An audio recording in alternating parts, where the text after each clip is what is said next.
No, I'm on it. I'm on it.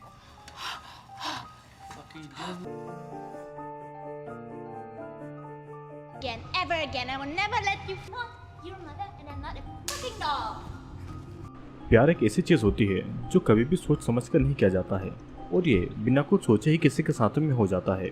लेकिन कभी कभी वही प्यार हमें छोड़कर जाना चाहे। लेकिन क्या प्यार को फोर्सफुली रोकना सही होगा? कोई अपने प्यार को हमेशा अपने पास में जबरदस्ती रखने के लिए किस हद तक जा सकता है, ये हम आज की इस कहानी में देखने वाले हैं। दोस्तों, मूवी का नाम है डेथ डॉल और ये मूवी 2004 में रिलीज हुई थी। Warning, welcome to Horrorland. अगर आप पहली बार इस चैनल पर आए हैं तो चैनल को सब्सक्राइब करके जरूर जाना। इस मूवी की कहानी शुरू होती है एक रेस्टोरेंट से, जहाँ पर राइली नाम का एक आदमी एक लड़की के साथ में डिनर कर रहा था। लेकिन वो लड़की ना तो अपनी जगह से हिल रही थी और ना ही कुछ खा रही थी। डिनर के बाद में राइली उस लड़की को अपनी गोद में उठाकर एक टैक्सी में बिठाता है और अपने घर की तरफ जाता है। फिर अगले दिन हम दो वर्कर हैंक और टॉम को देखते हैं, जो कि राइली के घर पर काम करने आए हुए थे। यहाँ पर हम देख पाते हैं कि राइली कल रात वाली लड़की के साथ में सो रहा था और ये कोई रियल लड़की नहीं बल्कि एक सेक्स डॉल थी। लेकिन राइली ऐसा हेलुसिनेट करता है कि वो डॉल उससे बातें कर रही है और वो उस डॉल को आवाज़ करने को बहुत मना करता है। राइली उस डॉल को बाथरूम में रख देता है और हम ये भी देखते हैं कि उसके घर में और भी कई सारी डॉल्स रखी हुई थी जो किसी असली इंसान की तरह दिखाई देती थी। यहाँ पर राइली का मकान मालिक सॉल, हैंक और टॉम के लिए दरवाज़ा खोलता है और हैंक की एक वाइफ भी थी जिसका नाम मारिया था। मारिया राइली को बिल्कुल भी पसंद नहीं करती थी क्योंकि वो सेक्स डॉल बनाने का काम किया करता था। और उसके बाद राइली हैंक और टॉम के लिए दरवाज़ा खोलता है और उनको एक बॉक्स उसके बेसमेंट तक लाने को कहता है। और हम देखते हैं कि राइली उसके घर की किसी भी चीज़ को छूने के लिए उनको मना करता है। बॉक्स को ले जाते टाइम टॉम देखता है कि बॉक्स के अंदर एक डॉल है। तभी हैंक बाथरूम को यूज़ करने जाता है और बाथरूम हैंक को वही डॉल दिखाई देती है जिसकी खूबसूरती में वो खो जाता है। हैंक जब उस डॉल को टच करता है तो उस टाइम वहाँ पर राइली आता है और उसकी डॉल के साथ में हैंक को ऐसा करता हुआ देखकर वो हैंक पर बहुत चिल्लाता है, यहाँ तक कि राइली हैंक पर हाथ भी उठाने वाला था। तब हैंक राइली को बाथरूम के ग्लास पर धक्का दे देता है जिससे कि राइली बहुत ही जख्मी हो जाता है और ये देखकर हैंक वहाँ से भाग जाता है। अब इधर हैंक और राइली के बीच में जब झगड़ा हो रहा था तो टॉम उस सेक्स डॉल के साथ में इंटीमेट हो रहा था और टॉम उस डॉल को बॉक्स में डालकर अपने साथ में ले जाने लगता है। वहाँ से भागने की जल्दी में हैंक टॉम के उस बॉक्स को देखता भी नहीं है और वो भी टॉम के साथ में निकल जाता है। फिर इधर राइली भी बहुत जख्मी हो गया था और वो ऐसा हेलुसिनेट कर रहा था कि वो डॉल उसे जख्मी देखकर बहुत ही ज़्यादा दुखी है और उसकी बनाई हुई बाकी की डॉल्स भी उसे ही देख रही थी। राइली उस डॉल के प्राइवेट पार्ट में एक ग्लास का टुकड़ा डाल देता है ताकि उस डॉल के साथ कोई भी इंटीमेट ना हो पाए। फिर उसके बाद राइली की मौत हो जाती है और इसके बारे में किसी को पता भी नहीं चलता है। अब उसी रात हैंक फिर से राइली के घर पर आता है और चोरी चुपके उस डॉल को अपने साथ में अपने घर लेकर चला जाता है। अपने घर आने के बाद में वो बहुत ही ज़्यादा ड्रिंक करता है और नशे की हालत में वो उस डॉल को बहुत ज़्यादा गालियाँ दे रहा था। फिर जब हैंक डॉल को किस करने वाला था तो उसे बार बार राइली तड़पता हुआ दिखाई दे रहा था क्योंकि भले गलती से ही लेकिन हैंक के हाथों उसकी मौत हो गई थी। फिर गुस्से में हैंक जब डॉल के साथ में इंटीमेट होने लगता है तब वो डॉल के प्राइवेट पार्ट के अंदर डाली हुई ग्लास से हैंक का प्राइवेट पार्ट कट जाता है और हैंक की भी वहीं पर मौत हो जाती है और उस डॉल के प्राइवेट पार्ट से ग्लास निकलकर हैंक के हाथ में आ जाता है। और हैंक के हाथ में ग्लास को देखकर अगली सुबह जब पुलिस इन्वेस्टिगेशन करने आती है तो पुलिस यही समझती है कि हैंक ने खुद को नुकसान पहुंचा लिया है। लेकिन वो इस बात से हैरान थे कि आखिर कोई क्यों सुसाइड करने के लिए खुद के प्राइवेट पार्ट को काटेगा। पुलिस के साथ में ट्रेवर नाम का एक फोटोग्राफर था जो कि क्राइम सीन के फोटोज ले रहा था और पुलिस के जाने के बाद में ट्रेवर उस डॉल के फोटोज लेने लगता है। वो ऐसा हेलुसिनेट करता है कि वो डॉल फोटोज के लिए उसे पोज दे रही है। डॉल की खूबसूरती देखकर ट्रेवर उस डॉल के प्यार में पड़ जाता है और वो उसे अपने घर पर ले आता है। ट्रेवर वैसे भी अपनी लाइफ में बहुत ही अकेला था तो इसीलिए उसने उसी डॉल को अपनी गर्लफ्रेंड मान लिया था और वो उसके साथ में टाइम भी स्पेंड करने लगता है। हम ये देखते हैं कि ट्रेवर ने काम पर जाना भी कम कर दिया था और दिन भर वो बस डॉल के साथ में इंटीमेट होता था और उसके साथ में ही सोता था। वो अपने ऑफिस से आए हुए कॉल और डॉक्टर के कॉल के भी जवाब नहीं दे रहा था। तो इसीलिए एक दिन डॉक्टर बेटी और डॉक्टर मैकवेन ट्रेवर से मिलने के लिए आते हैं। दोनों की बातों से हमें पता चलता है कि ट्रेवर एक मेंटल पेशेंट है जो कि कुछ साल असाइलम में भी था। डॉक्टर बेटी की मेडिसिन से वो एक नॉर्मल लाइफ तो जी रहा था लेकिन कई दिनों से वो अपना चेकअप करवाने के लिए नहीं आया था जिस वजह से डॉक्टर बेटी ट्रेवर के लिए परेशान थी। फिर लिफ्ट में जब बेटी और डॉक्टर मैकवेन एक साथ थे तो डॉक्टर मैकवेन बेटी के साथ में क्लोज आने का इमेजिन कर रहे थे क्योंकि बहुत पहले से ही उनकी बेटी के ऊपर बुरी नज़र थी। फिर उसके बाद ट्रेवर को बहुत आवाज़ देने पर भी वो डोर नहीं खोल रहा था और तब डॉक्टर मैकक्वीन एक कार्ड से डोर को अनलॉक करते हैं। अंदर जाने के बाद में दोनों उस डॉल को देखकर शॉक्ड थे क्योंकि वो डॉल बिल्कुल असली लग रही थी। ट्रेवर जब देखता है कि बेटी ने उसकी डॉल देख ली है तो उसे ऐसा लगता है कि बेटी उससे उस डॉल को अलग कर देगी और वो उसे असाइलम भी भेज देगी। तो इसी डर से ट्रेवर फ्राइंग पैन से बेटी पर वार करके बेटी को भी मार डालता है। डॉक्टर मैकक्वीन को भी उस डॉल से प्यार हो जाता है और वो ट्रेवर को मारकर डॉल को अपने घर पर ले जाता है। फिर अगले दिन एक्सरसाइज करते टाइम डॉक्टर मैकक्वीन बेटी और डॉल के बीच में सबसे ज़्यादा अट्रैक्टिव कौन है ये सोचने लगते हैं।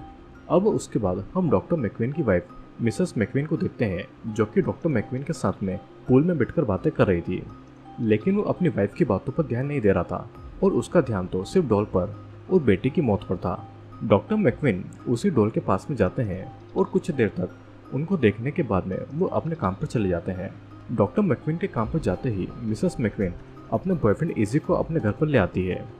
मिसेस मैकक्वीन और इजी के अफेयर के बारे में डॉक्टर मैकक्वीन को पता भी नहीं था और मिसेस मैकक्वीन इजी को उसके रूम में ले जाती है जहाँ पर डॉक्टर मैकक्वीन ने उस डॉल को रखा हुआ था। दोनों वहाँ पर इंटीमेट होने वाले थे कि तभी मिसेस मैकक्वीन की नज़र उस डॉल पर पड़ जाती है। उस डॉल की खूबसूरती को देखकर मिसेस मैकक्वीन इजी को घर से जाने को कहती है और खुद उस डॉल के साथ में इंटीमेट होने लगती है। फिर गुस्से में आकर इजी पहले तो गेट तक चला जाता है, लेकिन कुछ ही देर में वो वापस आकर उस डॉल को अपने साथ में ले जाने लगता है। इजी को डॉल को ले जाने से रोकने के लिए मिसेस मैकक्वीन जब इजी के पीछे भागती है तो वो भी सीलों से गिरकर मारी जाती है। अब यहाँ पर डॉक्टर मैकक्वीन जब एक पेशेंट का ऑपरेशन कर रहे थे तो वो भी बहुत ज़्यादा टेंशन में थे और यहाँ पर हमें पता चलता है कि ट्रेवर ने बेटी को नहीं मारा बल्कि उस डॉल को देखते ही डॉक्टर मैकक्वीन को उससे प्यार हो गया था और डॉल को पाने के लिए डॉक्टर मैकक्वीन ने बेटी और ट्रेवर को मार डाला। डॉक्टर मैकक्वीन ने ऐसा हेलुसिनेट किया कि वो डॉल उन्हें उन लोगों को मारने के लिए कह रही थी और इन सब बातों से डॉक्टर मैकक्वीन अपना आपा खो देते हैं और वो उस पेशेंट का ही मांस खाने लगते हैं। डॉक्टर मैकक्वीन को ऐसा देखकर बाकी दोनों डॉक्टर बहुत ही ज़्यादा डर गए थे, लेकिन वो उन डॉक्टर को कुछ नहीं कहते हैं। अब खून से लथपथ डॉक्टर मैकक्वीन अपने घर पर जाते हैं ताकि वो उस डॉल के साथ में रहने के लिए अपनी वाइफ से डिवोर्स की बातें कर पाएं, लेकिन उनकी वाइफ की तो कब की मौत हो चुकी थी। उनकी मेंटल हालत भी इतनी ज़्यादा बिगड़ चुकी थी कि उनको ऐसा लग ही नहीं रहा था कि उनकी वाइफ मर चुकी है। इधर इजी ने उस डॉल को अपने घर पर लाकर रख दिया था और अपने फ्रेंड बेन को भी वो घर पर बुला लेता है। बेन के आने के बाद में दोनों कुछ देर तक ड्रग्स का नशा करते हैं और उसके बाद में इजी उस डॉल के हाथों में खील ठोक कर उसे दीवार पर लटका देता है। फिर उसी शाम को इजी अपने दोस्त डेव उसकी गर्लफ्रेंड एना के साथ में एक बार में मिलता है। डेव जब बाथरूम में जाता है तो इजी एना को प्रपोज करता है, लेकिन एना उसकी बातों को सीरियसली नहीं लेती है और तब इजी बाथरूम में जाकर डॉल को याद करके मास्टरबेट करता है। इजी ने बहुत ही नशा कर रखा था तो वो खुद घर नहीं जा सकता था, तो इसीलिए डेव उसको घर पर छोड़ने जाता है और एना अपनी एक दूसरी दोस्त को घर पर छोड़ने के लिए जाती है। उसके बाद में डेव इजी के घर में उसकी डॉल को देखता है जो कि डेव को बहुत पसंद आती है और इजी भी डेव को उस डॉल के बारे में बताने लगता है। लेकिन जब इजी उस डॉल के पास में जाता है तो वो डॉल कील से अपने हाथों को निकाल लेती है और उसी कील से इजी का गला काटकर उसे जान से मार डालती है। फिर बाद में डॉल को डेव अपने घर पर लेकर आता है और डेव ऐसा इमेजिन करने लगता है कि डॉल उसके साथ में बातें कर रही है और वो डॉल के साथ में बहुत ही खुश था। दोनों एक रिलेशनशिप में आ गए थे और डेव एक अच्छे बॉयफ्रेंड की तरह डॉल के लिए बहुत कुछ करता था। उस डॉल के साथ रहते रहते डेव काम पर भी नहीं जाता था और किसी का कॉल भी नहीं उठाता था। तो इसी बात से परेशान होकर डेव की गर्लफ्रेंड एना एक दिन डेव से मिलने के लिए आती है, लेकिन डेव एना के लिए डोर नहीं खोलता है और उस डॉल के लिए वो एना से ब्रेकअप कर लेता है। एना इस बात से बहुत ही ज़्यादा शॉक्ड थी और वो गुस्सा होकर वहाँ से चली आती है। डेव उस डॉल से प्रॉमिस भी करता है कि वो किसी के लिए भी उस डॉल का साथ नहीं छोड़ेगा और दोनों हमेशा ही साथ रहेंगे। फिर उसके बाद में कई दिनों तक डेव डॉल के साथ में बहुत ही अच्छे से अपने रिलेशनशिप को एंजॉय करता है, लेकिन एक दिन जब डेव घर पर आता है तो उसे वो डॉल अपने घर पर नहीं मिलती है। जब वो डॉल घर पर आती है तो डेव उससे बहुत ही ज़्यादा गुस्सा होता है क्योंकि वो बिना उसकी परमिशन के घर से बाहर गई थी और इस बात को लेकर दोनों के बीच में झगड़ा भी होता है।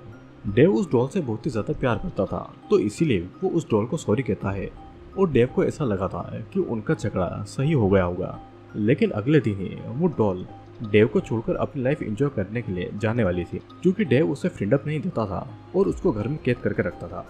डेव के बहुत रिक्वेस्ट करने के बाद भी डॉल उसे छोड़कर चली जाती है, जिसके बाद में डेव बहुत ही ज़्यादा दुखी था। फिर कुछ समय के बाद में डॉल डेव के पास में वापस आ जाती है, लेकिन दोनों के बीच में बहुत ही झगड़ा होता है।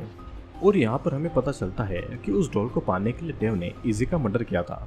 डेव नहीं चाहता था कि उसके अलावा वो डॉल किसी और की हो, तो इसलिए वो डॉल के साथ में बिल्डिंग से कूदकर सुसाइड कर लेता है और इस वजह से डॉल कुछ दूर जाकर डस्टबिन के पास में गिर जाती है।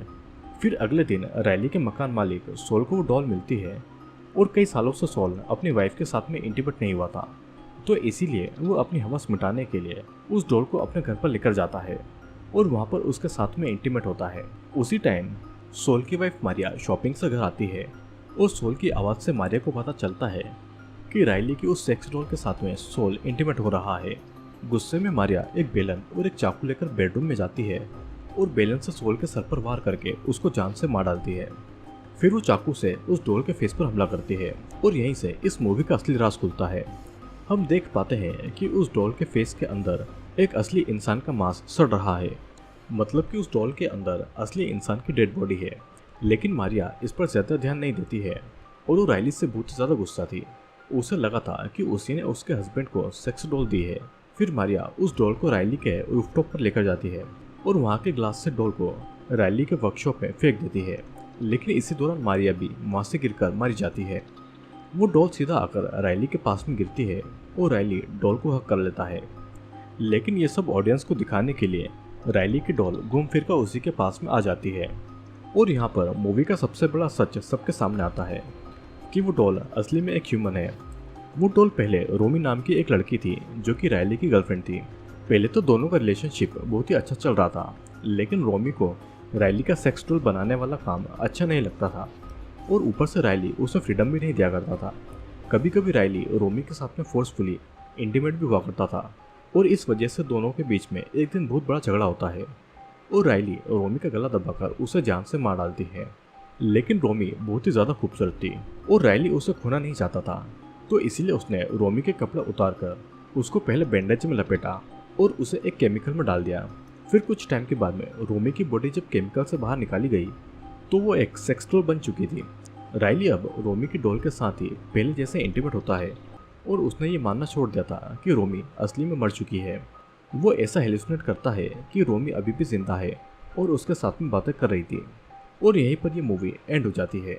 दोस्तों, इस कहानी में हमने देखा कि रोमी रायली के बिहेवियर से तंग आकर उससे ब्रेकअप करना चाहती थी, लेकिन रोमी को अपने पास में हमेशा रखने के लिए रायली ने रोमी को उसके मरने के बाद में एक सेक्स डॉल बना दिया और इसीलिए वो डॉल इतनी ज़्यादा असली लगती थी। जो भी उस डॉल को देखता था वो उसके प्यार में पड़ जाता था और सभी को ऐसा लगता था कि वो उनसे बातें कर रही है और उनके साथ में नॉर्मल लाइफ जी रही थी। लेकिन असलियत तो ये थी कि वो सभी उस डॉल के नाम पर पागल होकर चीज़ों को हेलुसिनेट कर रहे थे। उस डॉल के ऊपर प्लास्टिक थी और अंदर तो रोमी की डेड बॉडी सड़ रही थी और मूवी के आखिर में सभी ने अपनी हवस में उस डॉल के साथ में जुड़कर अपनी जान को गंवा दी या फिर उनके साथ में कुछ ना कुछ बुरा हो गया। तो दोस्तों, ये थी डेथ डॉल मूवी की कहानी। मैं उम्मीद करता हूँ कि आपको वीडियो पसंद आया होगा। वीडियो पसंद आया हो तो वीडियो को लाइक करके कमेंट जरूर करना। मैं आपसे मिलूंगा अब अगले वीडियो में।